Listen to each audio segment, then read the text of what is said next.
Here's the opening scene. It's a quiet, chilly evening in a small suburban neighborhood, the kind where everyone knows everyone, and front porch lights flicker on as the sun sets. A man, let's call him Daniel, steps into his living room, still wearing his work clothes, exhausted from the day. His wife, Rachel, is sitting on the couch, staring at her phone with an expression that Daniel can't quite read. It's not anger, but it's not peace either. He hesitates for a moment before breaking the silence with a gentle, "Hey, okay." Rachel looks up at him, her lips forming a tight smile that doesn't quite reach her eyes. "Yeah," she says curtly, before looking back at her phone. Daniel shrugs it off and heads to the kitchen to grab something to eat, unaware that this seemingly ordinary evening is about to flip his world upside down. Just a few hours later, the tranquility of the night shatters. Flashing red and blue lights flood the street. Neighbors peek through curtains, whispering and wondering what could have possibly gone wrong. Two police officers step out of their car, firm but calm, and walk up to the door. Rachel answers, her face pale and trembling. Behind her, Daniel appears, confused and alarmed. "Mr. Daniels," one officer says, "we need you to step outside. We have a warrant for your arrest." Daniel freezes. What? What are you talking about?" Rachel, standing behind the officers, doesn't say a word. Her arms are crossed tightly over her chest, and her eyes are locked on the floor.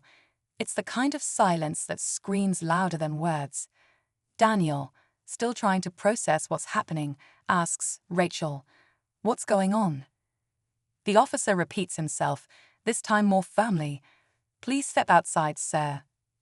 As they cuff him and read in his rights, Daniel's mind races. Rape? His wife had accused him of rape? How could this be happening? The man who had always been there for her, the man who had built a life with her, suddenly finds himself painted as a monster. The disbelief on his face is almost painful to witness. He searches Rachel's face for answers, for some sign that this is a misunderstanding, but she doesn't meet his gaze. The officers lead Daniel to the squad car, his hands bound behind his back. The neighbors, now gathered on their porches, whisper among themselves, their expressions a mix of shock and judgment. To them, the scene is clear-cut. A man arrested under the most heinous of accusations. But as the car drives away, leaving Rachel standing alone in the doorway, something about her demeanor seems off. Inside the house, Rachel sits on the couch, her phone still in her hand. She opens a message thread, scrolling through texts that seem to tell a story far more complicated than the one she's just shared with the police. A name flashes on the screen, a name that isn't Daniel's. Her fingers hover over the screen, and she takes a deep breath before typing out a new message. Asterisk, it's done. Asterisk. The following days are a whirlwind for Daniel. He's thrust into a system he's never been part of before, enduring the humiliation of being treated as guilty before even being heard. His closest friends and even some family members begin to distance themselves. After all, who wants to be associated with someone accused of such a crime? But Daniel doesn't break. He knows the truth, and he knows he's innocent. Meanwhile, Rachel plays the role of a grieving victim almost too well. She gives statements to the police, recounting events that Daniel claims never happened. Her voice shakes at just the right moments, her tears fall on cue, and her story seems airtight. For a while, it feels like Daniel's fate is sealed, like this might be one of those stories where the truth never sees the light of day. But then, as the investigation unfolds, cracks begin to appear. Forensic evidence collected from the house doesn't match Rachel's claims. Security camera footage from the neighborhood raises even more questions. And then there are the text messages. Investigators retrieve Rachel's phone records, and what they find turns the case on its head. Suddenly, Rachel's picture-perfect victim narrative starts to unravel. The messages she thought were deleted, the conversations she assumed no one would ever see, come to light. Each one is a piece of a puzzle that paints a very different story. A story of manipulation, deceit, and a motive that shocks everyone involved. The lead detective on the case calls Rachel in for questioning, and for the first time she looks nervous. Her confident facade starts to crumble under the weight of the evidence piling against her, and as the story nears its climax, one question lingers. Why? Why would she go to such lengths to destroy the man she once claimed to love? What the detectives uncover next will leave you questioning everything you thought you knew about trust, relationships, and the lengths some people will go to in order to hide their secrets. Stay tuned, because this story is far from over. The interrogation room was stark and cold, with fluorescent lights casting a harsh glow on Rachel's pale face. She sat across from the lead detective, her fingers nervously tapping the table as he reviewed the evidence in front of him. Every second felt like an eternity. The silence was suffocating, broken only by the occasional shuffle of papers or the scratch of a pen. Rachel's confident act had carried her this far, but now, under the detective's steady gaze, cracks began to show. "Rachel," he started, his voice calm but firm, "you've told us your story. But some of the evidence we've collected doesn't align with what you've said." Her eyes darted up, trying to mask her panic. "What do you mean?" she asked, her voice wavering slightly. The detective leaned forward, sliding a piece of paper across the table. "These are messages from your phone. You said you deleted all your texts that night, but as you know, nothing is ever truly gone. We recovered these during the forensic analysis." Rachel's eyes widened as she glanced at the page. There they were, messages she thought were buried forever. Conversations with a man whose name was now all over the case files. A man who wasn't her husband. She quickly averted her gaze, trying to compose herself. Those messages have nothing to do with this," she stammered. "They're private." The detective's expression didn't change. "Private or not, they raise questions. You've been in regular contact with this man for months.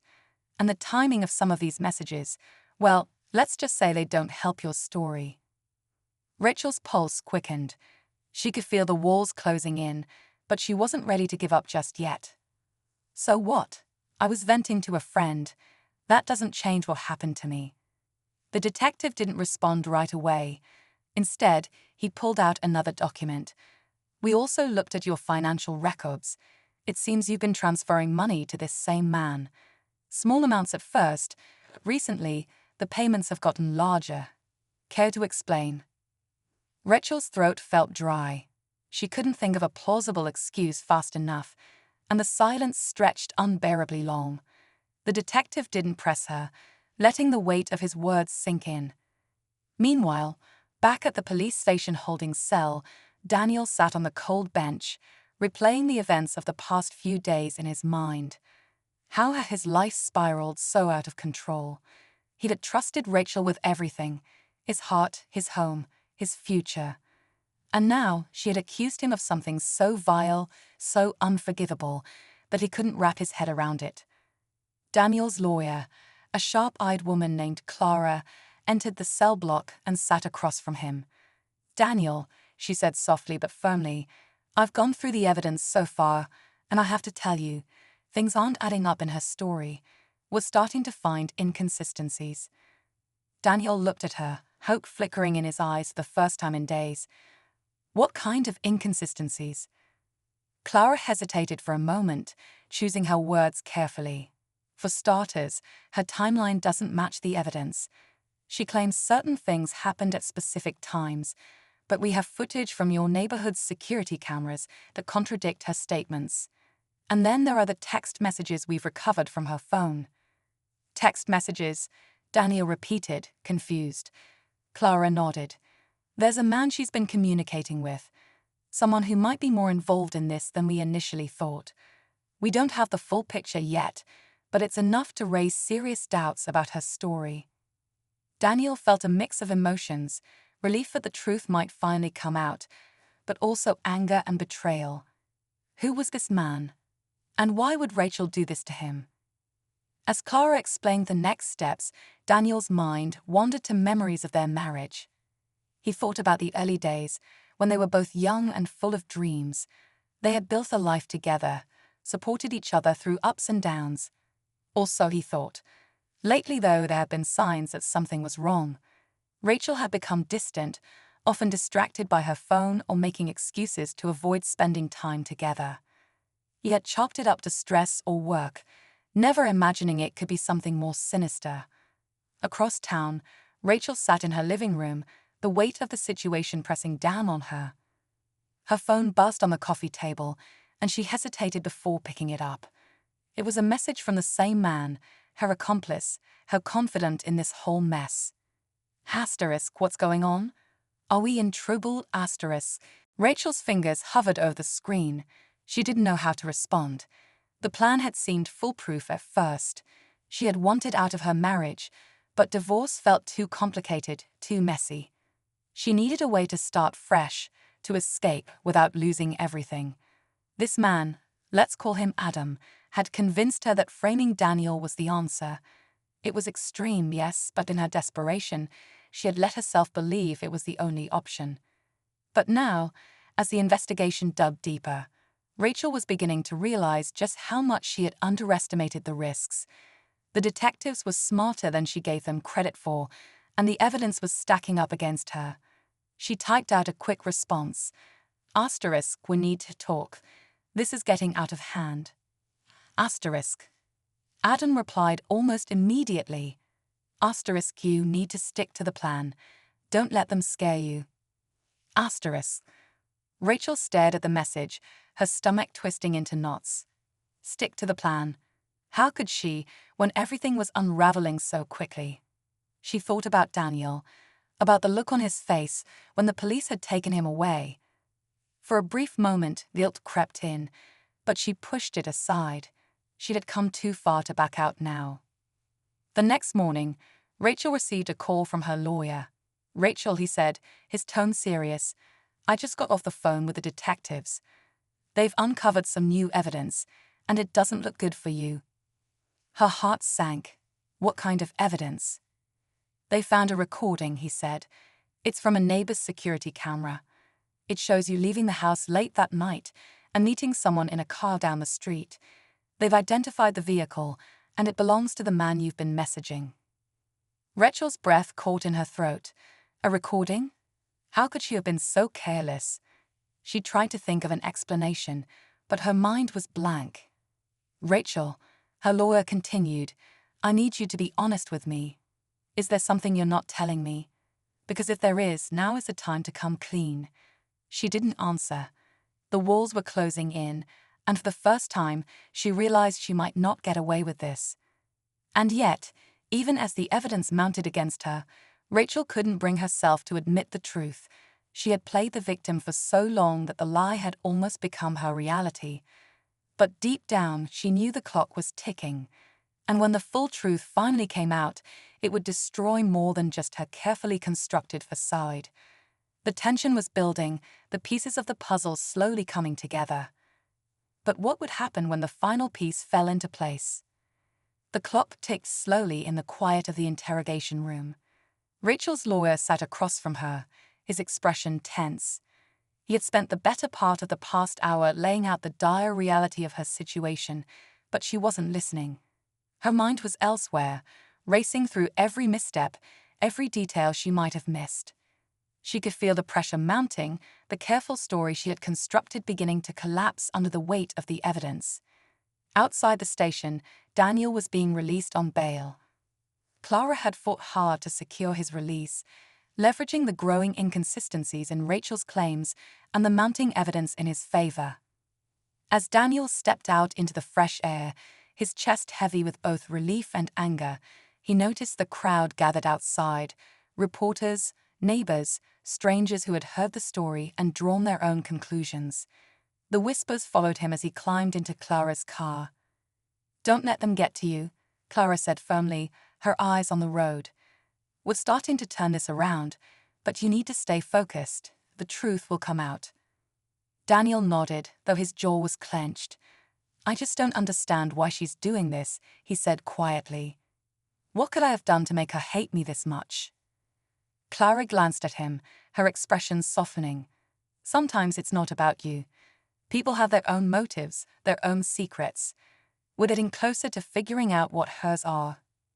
Back at home, Daniel found himself walking through the empty house, his steps echoing in the silence. It felt different now, as though the walls themselves had turned against him. Every photo on the wall, every piece of furniture, reminded him of Rachel. He picked up a framed picture of the two of them from their honeymoon, smiling and carefree on a beach. He stared at it, trying to reconcile the woman in the photo with the one who had tried to ruin his life. Meanwhile, Rachel sat in her own version of isolation. Though she was still technically free, the world outside her door felt smaller, more hostile. Friends who had initially offered their support were now keeping their distance, wary of being caught in the fallout. The detective's questions haunted her, replaying in her mind over and over. She couldn't shake the feeling that they were closing in, that it was only a matter of time before everything came crashing down. Adam, on the other hand, was growing increasingly paranoid. He had always been the one whispering reassurances to Rachel, telling her it would all work out. But now, as the police began piecing together their connection, he was losing his nerve. Late one night, he called Rachel. "We have to do something," he said, his voice low and urgent. "They're onto us." Rachel's voice was tight with frustration. "What do you want me to do, Adam? They already have my phone records, the footage, everything. I can't exactly make that disappear." "You should have stuck to the plan," Adam snapped. "You're the one who's been acting nervous, making mistakes. Now they're looking at me too." Rachel gritted her teeth. "Don't you dare put this on me. If you hadn't convinced me to go through with this in the first place." "I convinced you." Adam cut her off. "Don't forget he came to me. You're the one who wanted out." The line went silent for a moment, the weight of their shared guilt pressing down on both of them. Finally, Adam spoke again, his tone softer but still tense. "We need to figure this out. If they find out the truth, we're both done." Rachel hung up without replying, her hands trembling. She knew Adam was right, but she couldn't see a way out. The walls were closing in, and the once perfect plan now felt like a trap. As the investigation continued, the detectives began connecting more dots. They traced the financial transactions between Rachel and Adam, uncovering a web of deception that painted a clearer picture of their relationship. Adam's name had been flagged before in unrelated cases, small-time cons, financial schemes, but this was different. This was on a whole new level. The lead detective, a seasoned investigator named Carter, was determined to get to the truth. He knew there was more to this story than Rachel's initial claims, and he wasn't about to let it slip through the cracks. He spent hours reviewing the footage, the texts, the bank records, piecing together a timeline that contradicted Rachel's version of events. But the more he uncovered, the more questions arose. Why had Rachel gone to such lengths to accuse her husband? What was she trying to gain? And why was Adam involved? Carter couldn't shake the feeling that there was still something they were missing, some critical piece of the puzzle that hadn't yet come to light. One evening, Carter decided to pay Daniel a visit. Sitting in the modest living room that now felt more like a battleground, Carter studied Daniel carefully. "Mr. Daniels," he began, "I know this has been an incredibly difficult time for you, but I need to ask, was there anything unusual about your relationship with Rachel in the weeks leading up to this?" Daniel frowned, trying to think. "She was distant," he admitted. "Always on her phone, distracted. I thought she was just stressed about work or something. I had no idea anything like this was going on." Carter nodded, making a note. "And what about her spending habits? Did you notice anything out of the ordinary?" Daniel shook his head. "Not really. She handled most of the finances. I trusted her with that." As the conversation continued, Daniel began to realize just how much he had overlooked. Small details, things he had dismissed as unimportant, now took on new meaning. The late nights, the secretive phone calls, the unexplained absences, it all pointed to a life Rachel had been living behind his back. Back at the station, Carter and his team were closing in on Adam. They tracked down his address, piecing together a profile of a man who had spent his life skirting the edges of the law. When they finally brought him in for questioning, his bravado quickly crumbled under the pressure. "Look," Adam said, his hands shaking as he sat across from Carter. "I didn't force her to do anything. She came to me. She said she wanted out of her marriage, but didn't want to lose the house, the money. She said if we framed him, she could get everything in the divorce." Carter leaned back in his chair, studying Adam. "And you just went along with it? For what money? Did you really think you'd get away with this?" Adam looked down, his voice barely a whisper. "She said it would be easy. She said no one would question it." The confession added yet another layer to the already tangled web of deceit. But as the truth began to emerge, so did more questions. How much had Rachel orchestrated? How far was she willing to go to protect herself now that the plan was falling apart? As the investigation reached its boiling point, Daniel found himself caught between anger and heartbreak. The woman he had loved, the woman he had built his life with, had betrayed him in ways he never thought possible. But even as the pieces fell into place, one thing remained uncertain. Would justice prevail? Or would Rachel find a way to slip through the cracks, leaving Daniel to pick up the shattered pieces of his life? Rachel sat in her dimly lit living room, the curtains drawn tight to keep out prying eyes. The weight of everything she had done pressed heavily on her chest. The air around her felt thick with tension, almost suffocating. Her phone sat on the coffee table, its screen dark and unassuming, though she knew it carried the evidence of her lies. Each passing moment felt like an eternity, the silence broken only by the faint hum of the refrigerator. She had always thought she could control the narrative, steer the situation in her favor, but now she was beginning to see just how wrong she had been. Across town, Daniel sat with Clara, reviewing the latest updates on the case.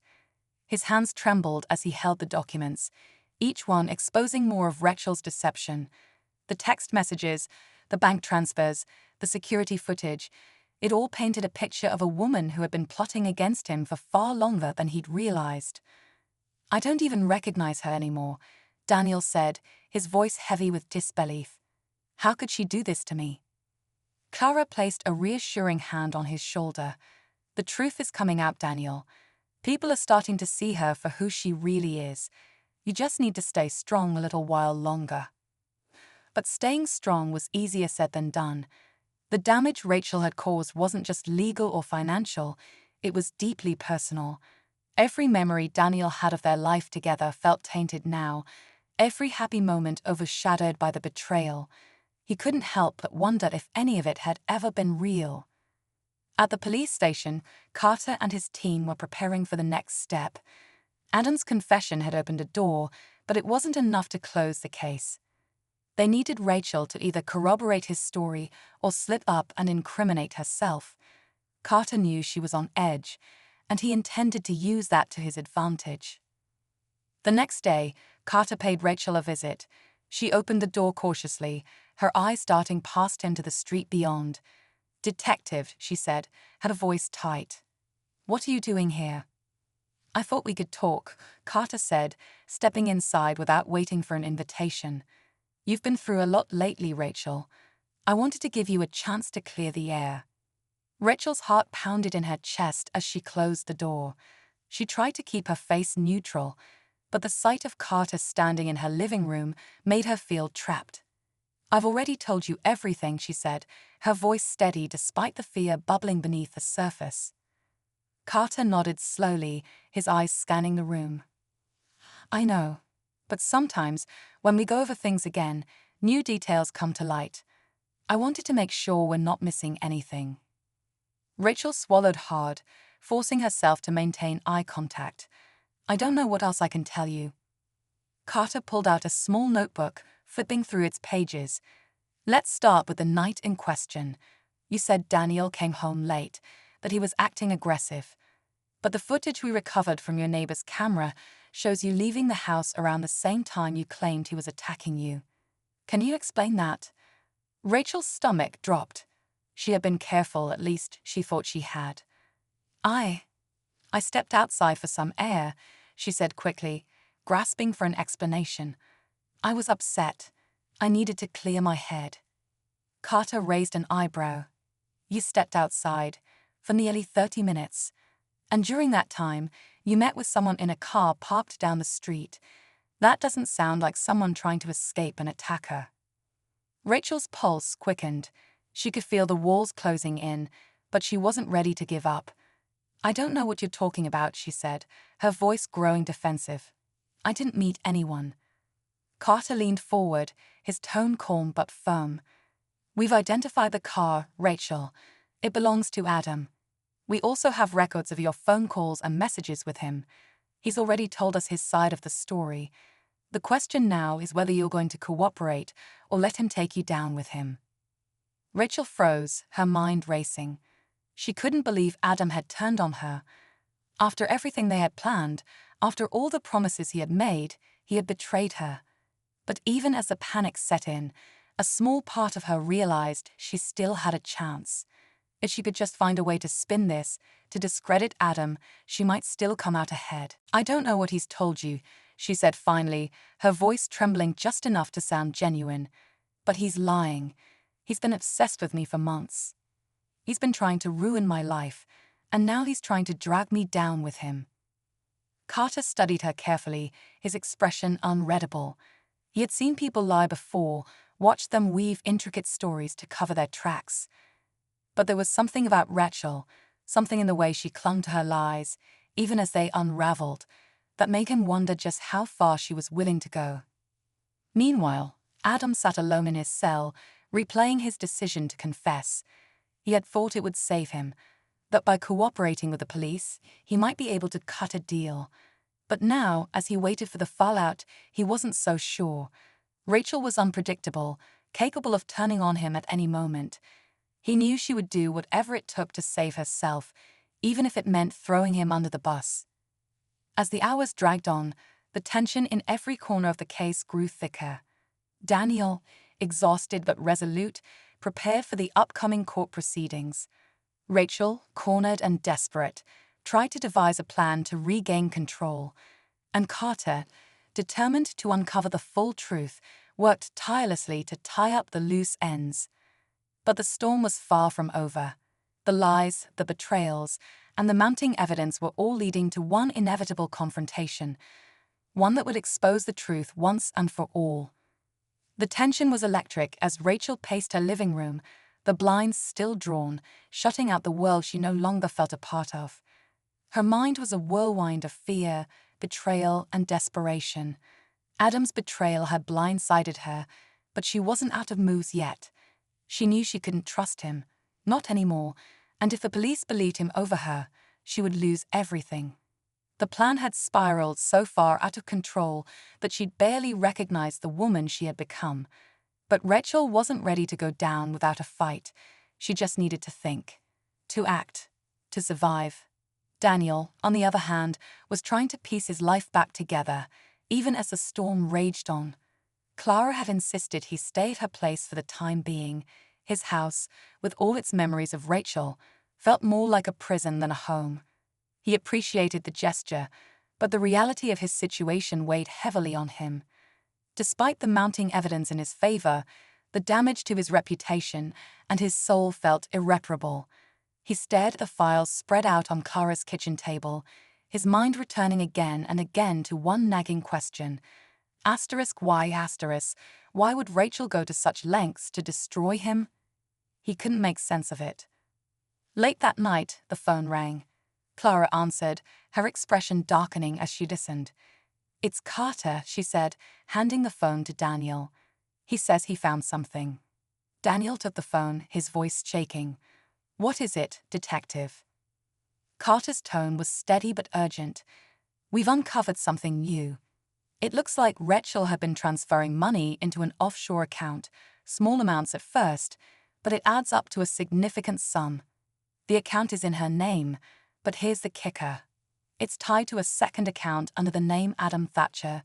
It's clear they've been working together for a while, but there's something about these transactions that doesn't add up."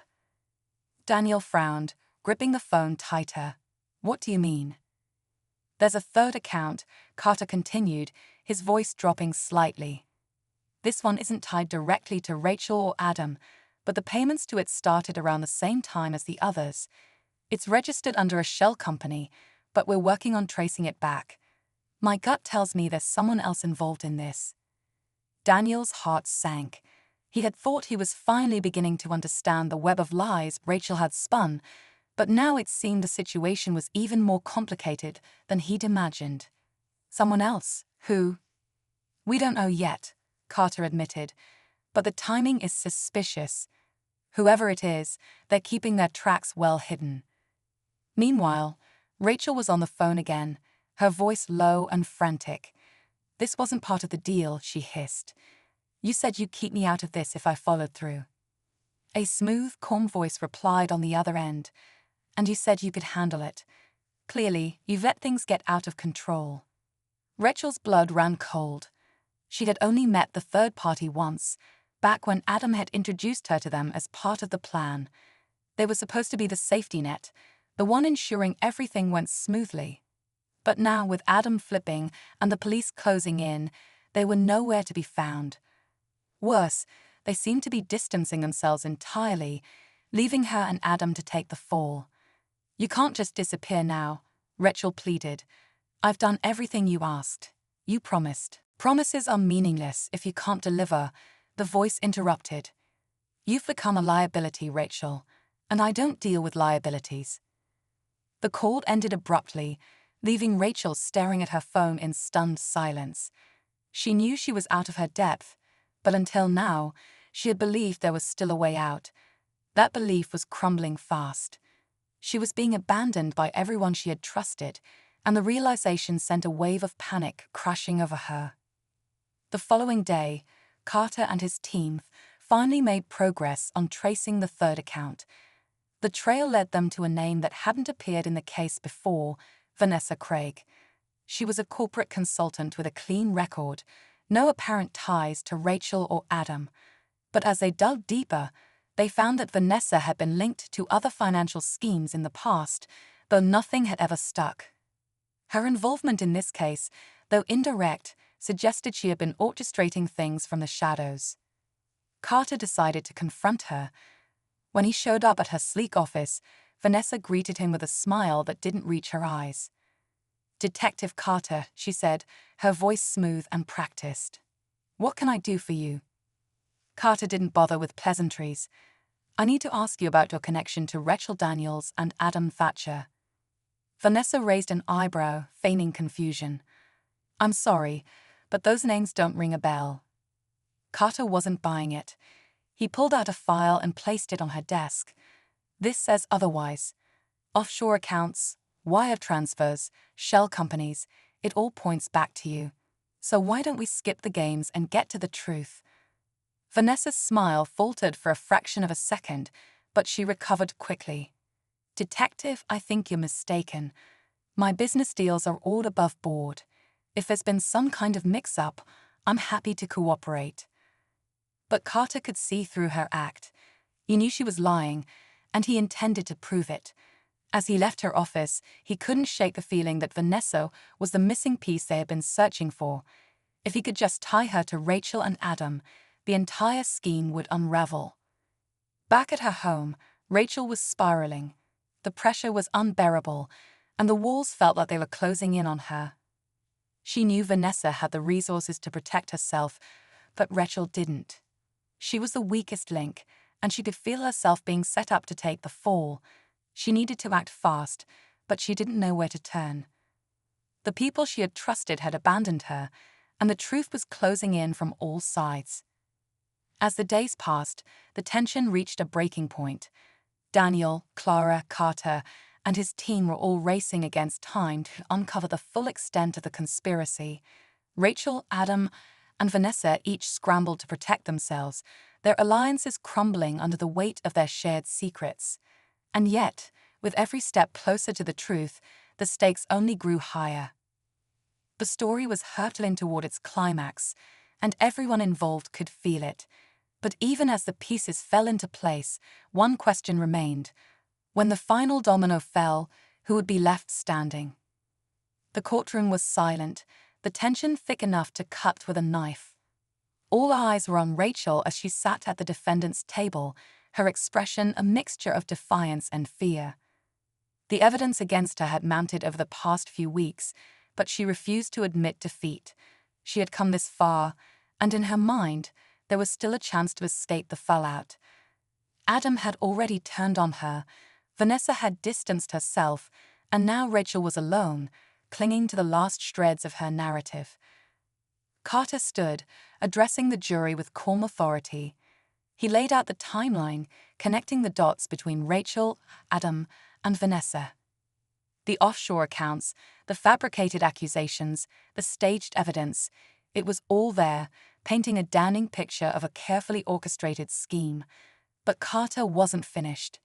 As he spoke, an officer entered the courtroom, handing him a folder. Carter glanced at the contents, his eyes narrowing slightly before he turned back to the jury. "There's one final piece of evidence that ties this case together," Carter said, his voice steady. He walked to the prosecution table and held up a small USB drive. This contains an audio recording recovered from a secure server.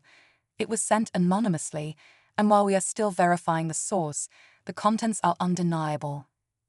The judge nodded for him to proceed, and the courtroom fell into a hushed silence as the audio began to play. Rachel's voice crackled through the speakers, sharp and panicked. "You promised me this would work," she was saying. "I've done everything you asked, but now it's falling apart.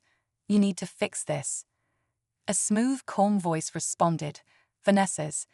"You were sloppy, Rachel. I gave you the tools, but you didn't follow through.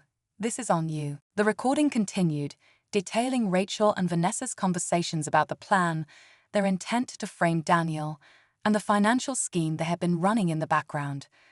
The room was stunned into silence as the recording ended, leaving no doubt about Rachel's guilt. But before the weight of the evidence could fully sink in, Carter turned to address the court once more. "What's most interesting about this recording," he said, "is the timestamp. It was made just 2 days ago, long after Adam's confession and after Vanessa denied any involvement. Someone wanted to make sure the truth came out." Rachel's face turned pale, and for the first time, she looked genuinely panicked. She turned to her attorney, whispering furiously, but it was clear that there was no defense left. The evidence was overwhelming, and the jury could see it. Just as the judge was about to call a recess, the doors at the back of the courtroom swung open. All heads turned as a woman entered, her presence commanding immediate attention. It was Vanessa.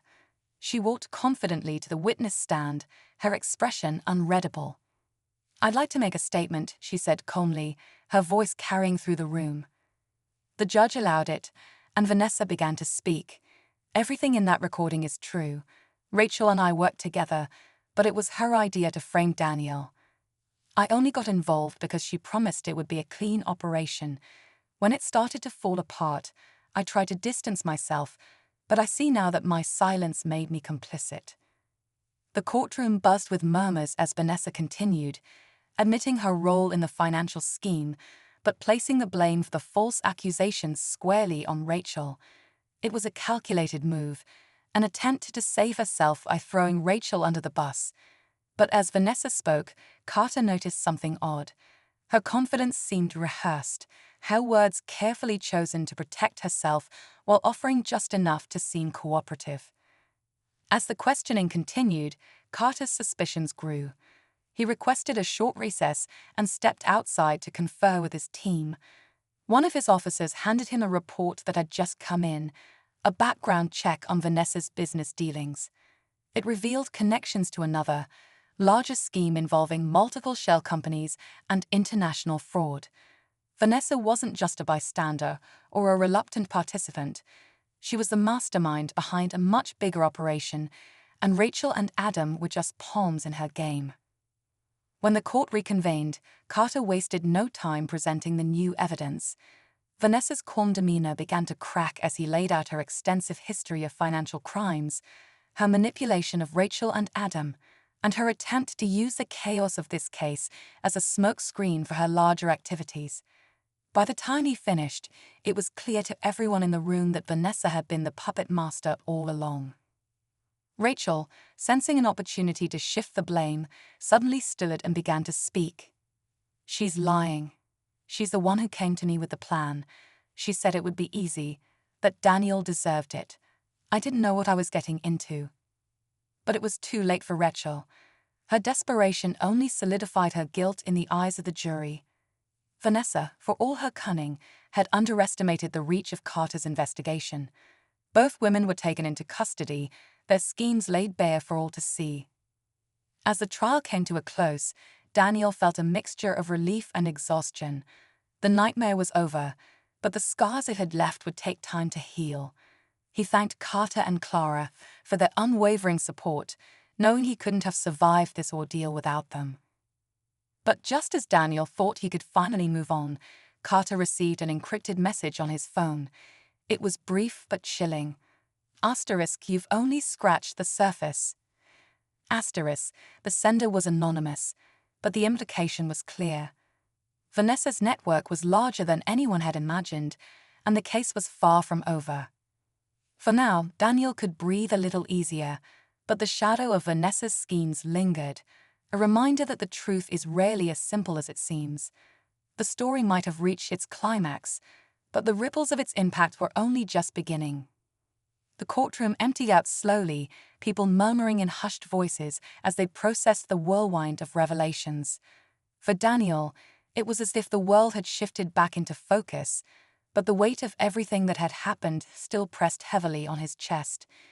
He sat for a moment longer, staring at the empty space where Rachel and Vanessa had stood, two people who had nearly dismantled his life for their own gain. His lawyer patted him on the shoulder, offering a quiet, "You did it." But it didn't feel like a victory, not yet. Outside the courthouse, Clara was waiting for him. Her smile was soft, supportive, but she didn't need to say anything. Daniel knew she understood the relief and lingering pain he felt. They walked in silence to her car, the brisk air cutting through the chaos that had dominated their lives for so long. As they drove back to Clara's house, Daniel thought about everything he had lost, the trust he'd given so freely, the years spent with Rachel believing in a life that had been built on lies. And yet, there was a small flicker of hope buried beneath it all. The truth was out now, and with it came the chance to rebuild. The days that followed were a blur of media coverage, legal proceedings, and endless phone calls from people offering support or wanting more details. Daniel tried to avoid most of it, but Carter insisted on keeping him updated. Vanessa, as it turned out, had ties to even bigger crimes, and her arrest had sparked a wider investigation that could take years to unravel. Rachel, meanwhile, faced a slew of charges that made it clear she wouldn't be seeing the outside of a prison for a long time. For Daniel, the relief of justice was tempered by the lingering question of why it had all happened in the first place. He couldn't understand how someone he had loved so deeply could betray him so completely. Carter had tried to explain it: greed, desperation, a need for control, but none of it made sense to Daniel. He didn't want to dwell on it, but the thoughts crept in late at night when everything was quiet. One evening, Clara found him sitting on her porch, staring out at the darkened street. She handed him a cup of tea and sat beside him, her presence a quiet reminder that he wasn't alone. "You know," she said after a long pause, "it's okay to feel angry, or sad, or even lost. You've been through something most people can't even imagine." Daniel nodded, his hands warming against the cup. "I just keep wondering if there was something I missed. Some sign, some moment when I could have stopped this before it got so far." Clara sighed. "Maybe there was, maybe there wasn't. But that's not on you. Rachel made her choices. So did Vanessa. You're not responsible for the way they decided to hurt you." Her words stayed with him, slowly seeping into the parts of him that still felt broken. Over time, Daniel began to see that she was right. The betrayal wasn't his fault, and while it would take time, he could learn to let go of the guilt he'd been carrying. Meanwhile, Carter and his team pushed forward with their investigation into Vanessa's network. The encrypted message he had received haunted him, but it also fueled his determination. If there were more people involved, more lives at risk of being destroyed, he wanted to make sure they were stopped. He worked tirelessly, poring over financial records, tracing connections, and following leads. Each new discovery added another layer to the intricate web Vanessa had spun, and though the process was slow, Carter knew they were making progress. For Clara, the ordeal brought its own reflections. She had watched her friend suffer through unimaginable pain, but she had also seen his resilience, his ability to rise above the darkness that had tried to consume him. It reminded her of the importance of standing by the people you care about, of offering strength when they couldn't find it within themselves. And in helping Daniel, she found her own strength as well. Months turned into a year, and life began to settle into something resembling normalcy. Daniel moved out of Clara's house and into a new apartment on the other side of town, a space that felt like a fresh start. He began working with a therapist, unpacking the trauma he had experienced and learning how to trust again. It wasn't easy, but he took it one day at a time, finding small victories in moments that used to feel impossible. The case against Vanessa unfolded slowly, with new charges being added as more evidence came to light. Carter kept Daniel updated, though the updates became less frequent as the investigation expanded beyond the initial case. For Daniel, it was enough to know that justice was being served, that the people who had caused so much harm were being held accountable. One day, as Daniel was sorting through some old belongings, he came across a photo of him and Rachel from years ago. They were smiling, arms wrapped around each other, their faces full of joy and hope for the future. He stared at it for a long time, feeling a mix of emotions, sadness for what was lost, anger for the pain she had caused, and, surprisingly, a small sense of gratitude, not for her actions, but for the lessons they had forced him to learn.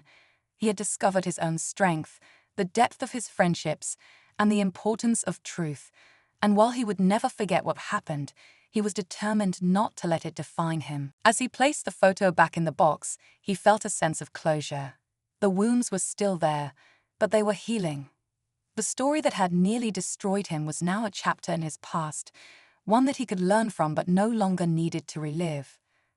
In the end, Daniel found that the most important thing wasn't the justice or the answers, though both had their place. It was the people who had stood by him, the strength he had discovered within himself, and the knowledge that even in the darkest moments, there was always a way forward. Life would never be the same, but it didn't need to be. It could still be good. It could still be his. And as the sun set on another day, Daniel looked out at the horizon with a quiet sense of peace. The storm had passed, and though the scars remained, they were a testament to his resilience, a reminder that he had faced the worst and come out stronger on the other side.